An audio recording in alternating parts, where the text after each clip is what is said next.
प्रधानमन्त्री पुष्पकमल दाहाल प्रचण्ड अमेरिकाबाट सिधै चीन भ्रमणमा जाने कुरा प्राविधिक विषय रहेको नेपाल सरकारको स्पष्टीकरण। तेजाब तथा अन्य घातक रासायनिक पदार्थ नियमन नियमावली 2080 स्वीकृत गर्ने निर्णय। पूर्व मन्त्री महेन्द्र यादवलाई कुटपिटबारे सरकारले भन्यो विचारकै आधारमा सांघातिक आक्रमण गर्न पाइँदैन। नेपालमा लगानीको वातावरण सुधार गर्नु नै पहिलो प्राथमिकता रहेको प्रधानमन्त्री प्रचण्डको भनाई। नेपाली राजनीतिमा प्रदीप गिरीको अभाव खड्किरहेको प्रधानमन्त्री पुष्पकमल दाहाल प्रचण्डको जिकिर। 15औं महाधिवेशनबाट दाइले भाउजूलाई टिकट दिने परिपाटी हटाउँछौ भन्दै कंग्रेस महामन्त्री गगन थापाको उद्घोष। बेइजिङमा एमाले महासचिव शंकर पोखरेलले सुनाए आगामी निर्वाचनमा एमालेको एकल बहुमत ल्याउने योजना। पोखरा र गौतम बुद्ध अन्तर्राष्ट्रिय विमानस्थलबाट चीनको सीधा उडान गर्न आग्रह। कि गृहमन्त्री नारायण काजी श्रेष्ठलाई हटाउनुस् कि आफै हट्नुस् भन्दै प्रधानमन्त्री प्रचण्डलाई तरुण दलका अध्यक्ष विद्वान गुरुङको चेतावनी। गृह मन्त्रालयकै योजनामा पूर्व मन्त्री यादवमाथि आक्रमण भएको आशंका। 4 समस्या उल्याउँदै माओवादी बारे नारायण काजी श्रेष्ठको समीक्षा। लुकाउनु पर्ने कुरै छैन, पार्टीमा भ्रष्टीकरण बढ्यो, कुनै उद्योग व्यवसाय छैन, तर कसरी आलिशान भवनमा बसिरहेका छन् भन्ने प्रश्न उठेको छ भन्दै कार्यकर्तामाथि प्रश्न। टीआरसीमा सहमति जुटाउन संसदीय उपसमिति सक्रिय। समाजमा अराजकता मचाउने तत्त्वबारे सूक्ष्म अध्ययन गर्न सेनालाई रक्षा मन्त्री पूर्णबहादुर खड्काको आग्रह। विद्युत विस्तारका क्रममा ऐलानी जग्गाबाट विस्थापित हुनेको समस्या समाधान गर्नुपर्ने ऊर्जा मन्त्री शक्ति बस्नेतको भनाई। चिकित्सा शिक्षा क्षेत्रका समस्याहरूको अध्ययन गर्न कार्यदल बनाइने। स्वास्थ्य कर्मीहरूको दरबन्दी थप गर्नुपर्ने अवस्था रहेको स्वास्थ्य सचिव डाक्टर रोशन पोखरेलको जिकिर। चालू आर्थिक वर्षको बजेटमा नागरिक उड्डयन प्राधिकरणका छैनन् नयाँ कार्यक्रम र योजना। सप्तरी हिरासत प्रकरण गम्भीरतापूर्वक छानबिन गर्न सरकारलाई मानवाधिकार कर्मीहरूको दबाव। आत्मनिर्भर अर्थतन्त्रका लागि सरकार र निजी क्षेत्रबीच सहकार्य हुन जरुरी रहेको उद्योग मन्त्री रमेश रिजालको भनाई। सिटिभिटीका रोकिएका परीक्षा सञ्चालन गर्न छलफल भइरहेको शिक्षा मन्त्री अशोक राईको दावी। प्रेम चलाउनेको मुद्दाबारे कानून मन्त्री धनराज गुरुङको अभिव्यक्तिप्रति जवाफदेहिता निगरानी समितिले जनायो आपत्ति। राष्ट्रिय प्रजातन्त्र पार्टीले सत्ता केन्द्रित राजनीति नगर्ने राप्रपा अध्यक्ष राजेन्द्र लिङदेनको ठोकुवा। कोशी प्रदेशका मुख्यमन्त्री हिक्मत कार्कीले लिए शपथ। 3 मन्त्री र 1 राज्य मन्त्री सहित कार्कीले गरे कोशी प्रदेशमा मन्त्री परिषद विस्तार। कोरियामा मौसमी कामदार पठाउने सम्झौता नभएको श्रम मन्त्रालयको स्पष्टीकरण। जनकपुरबाट 20.5 लाख रुपैयाँ सहित भारतीय नागरिक पक्राउ।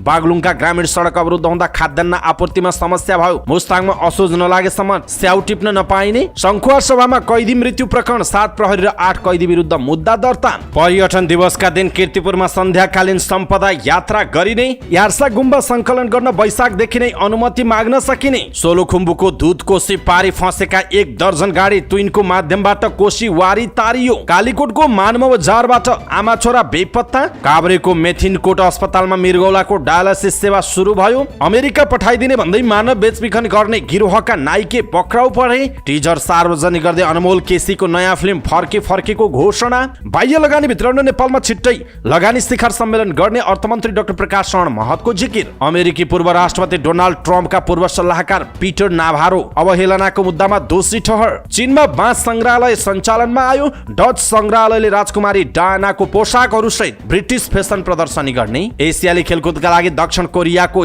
स्पोर्ट्स टिम तयार। म्यानमारसँग गोलरहित बराबरीमा रोकियो नेपाल, अन्जन पेनाल्टीमा चुकी। म्यानमारले एसियाली खेलकुदमा 111 खेलाडी पठाउने। सरकारले प्रधानमन्त्री अमेरिकाबाट सिधै चीन भ्रमणमा जाने कुरा प्राविधिक पाटो भएको बताएको छ। मन्त्री परिषद बैठकका निर्णय सुनाउने क्रममा सञ्चारकर्मीहरूले राखेको जिज्ञासाको जवाब दिँदै सरकारका प्रवक्ता रेखा शर्माले यस्तो बताउनुभयो। उहाँले प्रधानमन्त्रीले अमेरिका भ्रमण गर्ने र त्यसपछि चीन भ्रमण गर्ने भन्ने विषय टुङ्गिसकेको बताउनु भएको छ। उहाँले अमेरिकाबाटै चीन जाने कुरा नितान्त भ्रमणको विषय भएकाले अन्यथा नबुझ्न आग्रह गर्नुभयो। उहाँले भ्रमण कुन उद्देश्यमा पुग्ने भन्ने मात्रै रहेको भन्दै रुटको कुरा प्राविधिक विषय भएको बताउनु भएको छ। प्रवक्ता शर्माले प्रधानमन्त्रीको अमेरिकाबाटै चीन भ्रमणमा जाने विषयवस्तुहरूलाई लिएर धेरै चर्चा परिचर्चा गर्न आवश्यक नरहेको पनि बताउनु भएको छ। दर्शक महानुभाव, खास गरी संसदमा पनि प्रधानमन्त्री प्रचण्ड अमेरिकाबाट सिधै चीनमा जाँदा अलिकति महत्त्व घट्ने हो कि अन्यथा कुराहरू लाग्ने हुन् कि भन्दै सांसदहरूले प्रधानमन्त्री अमेरिकाबाट नेपाल आउनुपर्ने र अर्को दिन बरु नेपालमा झरेर नेपालबाट सिधै चीन भ्रमणमा जान सक्ने भनेर सुझाव दिएका थिए। तर सरकारले यो एउटा प्राविधिक पाटो मात्रै हो, प्राविधिक विषय मात्र हो, यसलाई अन्यथा लिनुहुन्न भनेर जुन खालको टिप्पणी गरेको छ, यसप्रति तपाईँ के भन्नुहुन्छ? कि प्रधानमन्त्री अमेरिकाबाट सिधै चीन भ्रमणमा जाँदै ठिक हुन्छ अथवा नेपाल आएर चीन भ्रमण जाँदा राम्रो होला? तपाईलाई के लाग्छ? आफ्नो कुरा तलको कमेन्ट बक्समा कमेन्ट गर्नुहोला। सरकारले तेजाब तथा अन्य घातक रासायनिक पदार्थ नियमन नियमावली 2080 स्वीकृत गर्ने निर्णय गरेको छ। सिंहदरबारमा बसेको मन्त्री परिषद बैठकका निर्णय सार्वजनिक गर्दै सरकारका प्रवक्ता रेखा शर्माले सरकारले यस्तो निर्णय गरेको बताउनुभयो। सञ्चार तथा सूचना प्रविधि मन्त्री समेत रहनुभएका शर्माले सरकारले स्वास्थ्य क्षेत्रको लैङ्गिक समानता र सामाजिक समावेशीकरण रणनीति 2080 स्वीकृत गर्ने, उद्योग वाणिज्य तथा आपूर्ति मन्त्रालय मातहतका अधिकृत स्तरका जम्मा 30 पदको अस्थायी दरबन्दी स्वीकृत गर्ने निर्णय गरेको छ। त्यस्तै जनवादी गणतन्त्र चीनको बेइजिङमा 2080 भदौ 26 देखि 29 सम्म आयोजना हुने नेपाल चीन संयुक्त व्यापारको दोस्रो बैठकमा सहभागी हुनका लागि सचिव मधु कुमार मरासिनीको संयोजकत्वमा 5 सदस्यीय प्रतिनिधि मण्डल गठन गर्ने पञ्चेश्वर विकास प्राधिकरणमा नेपालको तर्फबाट 2081 साल जेठको 28 सम्मका लागि प्रमुख कार्यकारी अधिकृत पदमा सहसचिव मधु प्रसाद भेटुवाल, कार्यकारी निर्देशक प्रशासन पदमा सहसचिव दीपक लामिछाने, कार्यकारी निर्देशक वातावरण पदमा सहसचिव श्रीराम गोपाल खरबुजा र कार्यकारी निर्देशक कानुन पदमा सहसचिव इन्दिरा दाहाल भट्टराईलाई खटाउने, न्याय सेवा आयोगको सिफारिसमा सहसचिव फणेन्द्र गौतमलाई न्याय सेवाको राजपत्राङ्कृत श्रेणीमा विशिष्ट श्रेणीमा बढुवा गरी सत्य निरूपण तथा मेलमिलाप आयोगको सचिव पदमा पदस्थापन गर्ने, प्रधानमन्त्री तथा मन्त्री परिषद कार्यालयका सचिव उदय बहादुर राज सापकोटालाई कानुन न्याय तथा संसदीय मामिला मन्त्रालयको सचिव पदमा, नेपाल कानुन आयोगका सचिव लीलादेवी गढतौला निरौलालाई प्रधानमन्त्री तथा मन्त्री परिषदको सचिव पदमा र सत्य निरूपण तथा मेलमिलाप आयोगका सचिव तोयानाथ अधिकारीलाई नेपाल कानुन आयोगको सचिव पदमा सरुवा गरिएको छ। त्यस्तै खानेपानी मन्त्रालय अन्तर्गत सञ्चालित आयोजनाहरूमा आर्थिक वर्ष 2080-81 का लागि अधिकृत स्तरका 239 अस्थायी दरबन्दी स्वीकृत गर्ने, भौतिक मन्त्रालयको प्रस्तावमा चीनको बेइजिङमा आगामी असोज 8 देखि 9 गतेसम्म आयोजना हुने ग्लोबल सस्टेनेबल ट्रान्सपोर्ट फोरम 2023 विषय कार्यक्रममा भौतिक पूर्वाधार तथा यातायात राज्य मन्त्री नन्द चापागाई सहभागी हुन स्वीकृत दिने निर्णय भएको छ। त्यस्तै सरकारले माथिल्लो दरौन्दी साना जलविद्युत आयोजनाको भौतिक पूर्वाधार निर्माण गर्न गोर्खा जिल्लाको राष्ट्रिय वन क्षेत्रको कुल जम्मा 4.924 हेक्टर जग्गा 25 वर्षसम्म प्रयोग गर्न दिने तथा सो वन क्षेत्रमा रहेका रुखहरू हटाउन स्वीकृति दिने, चिकित्सा शिक्षा आयोगको उपाध्यक्ष पदमा प्राध्यापक डाक्टर अञ्जनी कुमार झाला नियुक्त गर्ने, संस्कृति पर्यटन तथा नागरिक उड्डयन मन्त्रालय अन्तर्गत आयोजनाहरूका लागि आर्थिक वर्ष 2080-81 का लागि अधिकृत स्तरका 10 अस्थायी दरबन्दी स्वीकृत गर्ने, सञ्चार तथा सूचना प्रविधि मन्त्रालय अन्तर्गतको लागि कुल 31 अधिकृत स्तरका अस्थायी दरबन्दी स्वीकृत गर्ने निर्णय गरेको पनि मन्त्री शर्माले जानकारी दिनुभएको छ। यसैबीच सञ्चार मन्त्री तथा सरकारकी प्रवक्ता रेखा शर्माले कसैको विचारका आधारमा सांघातिक आक्रमण गर्ने छुट कसैलाई पनि नभएको बताउनु भएको छ। मन्त्री परिषदको बैठकको निर्णय सार्वजनिक गर्दै पूर्व मन्त्री समेत रहनुभएका नेपाली कांग्रेसका सहमहामन्त्री महेन्द्र यादवमाथि आक्रमणको घटनाको प्रसङ्गमा उहाँले यस्तो बताउनु भएको हो। उहाँले भन्नुभयो, अहिले सांघातिक आक्रमण गर्नेलाई हामीले पक्राउ गरिसकेका छौँ। लोकतन्त्र गणतन्त्रमा सबै कुरा गर्न पाइन्छ, आफ्ना विचार व्यक्त गर्न पाइन्छ, तर विचारका आधारमा कसैमाथि पनि सांघातिक आक्रमण गर्न पाइँदैन। यो संविधान, कानुन र नियम विपरीतकै कामहरू हुन्। त्यसबारे थप अनुसन्धान जारी छ उहाँको भनाइ छ। अनुसन्धान टुङ्ग्याएपछि सरकारले त्यसबारे आफ्नो धारणा सार्वजनिक गर्ने मन्त्री शर्माले बताउनु भएको छ।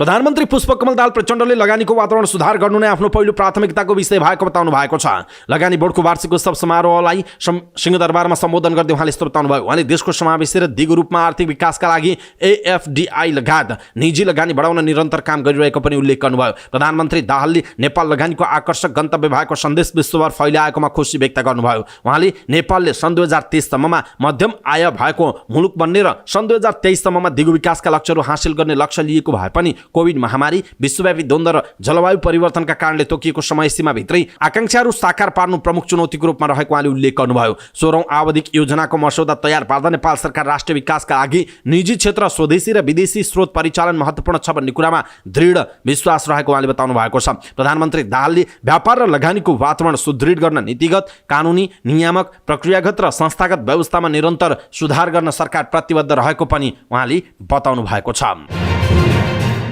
यसैबीच प्रधानमन्त्री पुष्पकमल दाहाल प्रचण्डले समाजवादी चिन्तक एवं नेपाली कांग्रेसका नेता स्वर्गीय प्रदीप गिरीको अभाव नेपाली राजनीतिमा खड्किरहेको बताउनु भएको छ।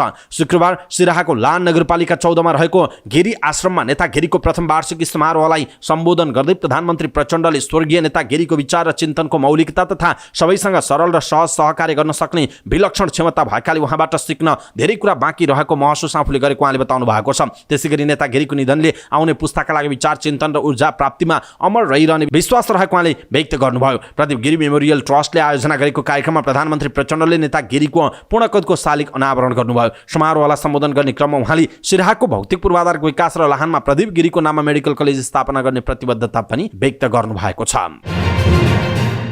नेपाली कांग्रेसका महामन्त्री गगन थापाले दाइले भाउजूलाई टिकट दिने परिपाटी 15औं महाधिवेशनबाट हटाउने उद्घोष गर्नु भएको छ। सिन्धुपाल्चोकको 12 विषयमा आयोजित कार्यक्रमलाई सम्बोधन गर्दै 8 लाख सदस्य भएका कांग्रेस अहिले शिथिल भएको बताउनु भएको छ। गगन थापाले भन्नुभयो, तपाईहरुलाई ओडाको सभापति छान्ने अधिकार पार्टीको विधानले दिन्छ, तर त्यही ओडाको अध्यक्षको उम्मेदवार छान्नु पर्यो भने चाहिँ तपाईको अधिकार खोसिएर त्योभन्दा माथि जान्छ। म महामन्त्री भएकाले अहिले टिकट बाँडेको नजिकबाट हेरेँ, पहिलो पटक म त्यहाँ सम्मिलित भएँ। तपाईले सबै अधिकार दाइलाई दिनुभयो भने दाइले टिकट भाउजूलाई दिन्छन्, सबै अधिकार दाइलाई दिएपछि भाउजूलाई दियो भनेर विरोध हुन्छ। दाइलाई टिकट भाउजूलाई दिन्छ, त्यसैले दाइले भाउजूलाई टिकट नदिने अवस्था कसरी बनाउने? भोलि अर्को दाइले भाउजूलाई देला। कुनै एउटा दाइको कुरा मात्रै होइन, 15औं महाधिवेशनबाट यो परिपाटी बदल्नु पर्छ, गगन थापाको भनाइ छ। उहाँले अहिले कांग्रेसभित्र विभेद र न्याय नभएपछि असन्तुष्टि बढेको गुनासो गर्नुभयो। उहाँले अब उम्मेदवार छान्न स्थानीय नेता कार्यकर्ताबाटै छान्नुपर्ने बताउनु भएको छ। दर्शक महानुभाव, नेपाली कांग्रेसका नेता एवं महामन्त्री गगन थापाको जुन भनाइ छ, खास गरी दाइले भाउजूलाई टिकट दिने परिपाटी हटाउँछौं 15औं महाधिवेशनमा भनेर उहाँले जुन उद्घोष गर्नु भएको छ, यसप्रति तपाईको धारणा के छ? कृपया आफ्नो कमेन्ट तलको कमेन्ट बक्समा कमेन्ट गर्नुहोला। नेकपा एमालेका महासचिव शंकर पोखरेलले चिनिया नेताहरूलाई विश्व शान्ति स्थापनाका लागि दक्षिण एसियामा गरिबी निवारण कार्यक्रम र परियोजना सञ्चालन गर्न सुझाव दिनुभएको छ। बेजिङ स्थित चिनिया कम्युनिस्ट पार्टीको केन्द्रीय विदेश विभागमा आयोजित अन्तर्क्रिया कार्यक्रममा उहाँले विश्व र दक्षिण एसियामा स्थायी शान्ति स्थापनामा चीनको भूमिका नेतृत्वदायी हुने उल्लेख गर्नुभयो। चीनले गरिबी निवारणका लागि काम गर्नुपर्नेमा उहाँले जोड दिनुभयो। चीनको सहयोगमा निर्माण भएको पोखरा अन्तर्राष्ट्रिय विमानस्थल र चिनिया निर्माण व्यवसायीहरूले बनाएको गौतम बुद्ध अन्तर्राष्ट्रिय विमानस्थलबाट चीनको सीधा उडानका लागि उहाँले आग्रह गर्नुभयो। एमाले अध्यक्ष केपी शर्मा ओली नेतृत्वको सरकारले 10 औद्योगिक क्षेत्रहरू तोकेर देशलाई औद्योगिकरणमा लैजाने योजना बनाएको जानकारी दिँदै उहाँले चिनिया उद्योगीहरूलाई नेपालमा लगानीका लागि आग्रह पनि गर्नुभएको छ। चिनिया कम्युनिस्ट पार्टीका महासचिव राष्ट्रपति शी जिनपिङको नेतृत्वमा नयाँ युगका लागि चिनिया विशेषता सहित समाजवाद स्थापनाका लागि सफलतापूर्वक रूपमा अगाडि बढेको देख्दा आफूलाई खुसी लागेको उहाँले बताउनुभयो। एमाले पनि मार्क्सवादको नयाँ सृजनात्मक अभ्यास गरिरहेको जानकारी दिँदै उहाँले चिनिया कम्युनिस्ट पार्टीले गरेको अभ्यास र एमाले गरेको अभ्यासको आदान प्रदानमा जोड दिनुभएको छ। एमालेलाई बलियो राष्ट्रिय शक्ति बनाउने लक्ष्यसहित मिसन ग्रासरुट अभियानपछि मिसन 2084 अभियान चलाइरहेको जानकारी समेत उहाँले दिनुभयो। आगामी 2084 सालमा नेकपा एमालेलाई बहुमत सहितको पार्टीको निर्माणको योजना सहित काम गरिरहेको पनि उहाँले सुनाउनु भयो। कार्यक्रममा चिनिया कम्युनिस्ट पार्टी विदेश विभागका दक्षिण एसिया ब्युरोका डाइरेक्टर जनरल पिङ सिउपिनले एमालेसँग चिनिया कम्युनिस्ट पार्टीको गहिरो र घनिष्ठ सम्बन्ध रहेको उल्लेख गर्दै इमानदारीताका साथ गहिरो सम्बन्ध जारी राख्ने विश्वास व्यक्त गरे। महासचिव पोखरेलले उच्च स्तरीय भ्रमणलाई चिनिया कम्युनिस्ट पार्टीले उच्च महत्त्व दिएको समेत बताउनु भएको छ।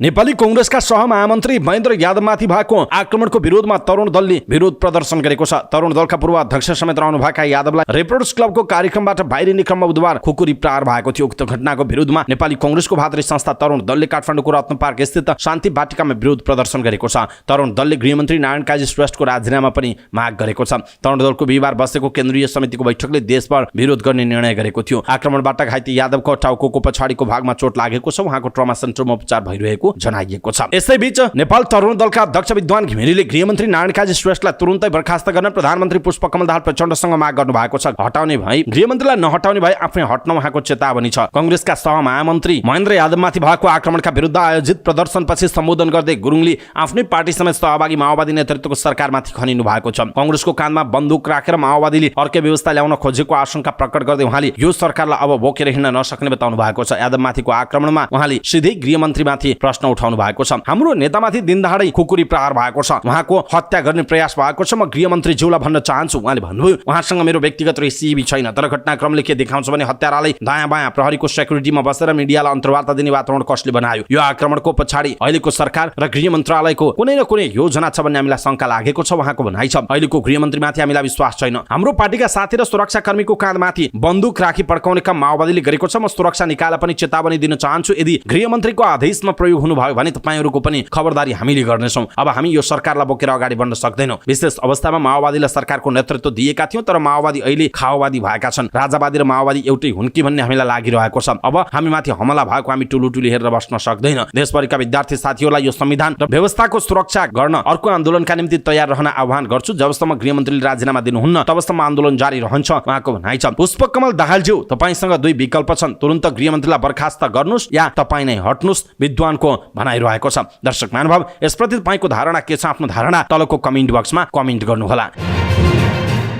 उपप्रधान तथा गृहमन्त्री नारायण काजी श्रेष्ठले माओवादीमा अहिले देखिएको 4 समस्या उल्याउनु भएको छ। माओवादी वरिष्ठ उपाध्यक्ष समेत रहनुभएका श्रेष्ठले ललितपुर महानगरमा आयोजित पार्टीको भेलालाई सम्बोधन गर्ने क्रममा पार्टीमा भ्रष्टीकरण बढेको स्वीकार गर्नुभयो। उहाँले अन्य पार्टीभन्दा माओवादी फरक भए पनि पछिल्लो समय पार्टी विधि पद्धति र विधान अनुकूल सामूहिक निर्णयबाट चल्न छोडेको गुनासो गर्नुभयो। उहाँले पार्टीका नेताहरूको कुनै व्यापार व्यवसाय नभए पनि आलिशान जीवनशैलीले प्रश्न उठेको बताउनु भएको छ। पार्टी रूपान्तरणका लागि जनतासँग माओवादी अभियान चलाइरहेका बेलामा वरिष्ठ उपाध्यक्ष श्रेष्ठले यसरी पार्टीको 4 समस्या औल्याउनु भएको हो। पहिला पार्टीमा आदर्श विचार सिद्धान्त रणनीति र कार्यनीतिको कुरा हुन्थ्यो, त्यसको आधारमा हामी अगाडि बढ्थ्यौं। अहिले सतही कुरा हुन्छ, विचार सिद्धान्त धेरै उपेक्षित भएको छ। कसैलाई मतलब नै छैन। विचारका उज्यालो र सिद्धान्तको मार्ग निर्देश अनुसार लामो समयसम्म क्रान्तिकारी अगाडि बढ्न सक्दैनन्। अहिले हामीमा अध्ययन पनि छैन उहाँको भनाइ छ। वैचारिक छलफल सिद्धान्तको कुरा पनि छैन। अहिले नयाँ मान्छे पनि पार्टीमा छैन, त्यसकारण हाम्रो दृष्टिकोण विचार सिद्धान्तको कुरा सही छ, त्यसलाई विकास गरे मात्रै नेपाललाई बनाउन सक्छौं भन्ने कुरामा ध्यान जान छोड्यो। हाम्रो विचलन त्यहाँ भएको छ।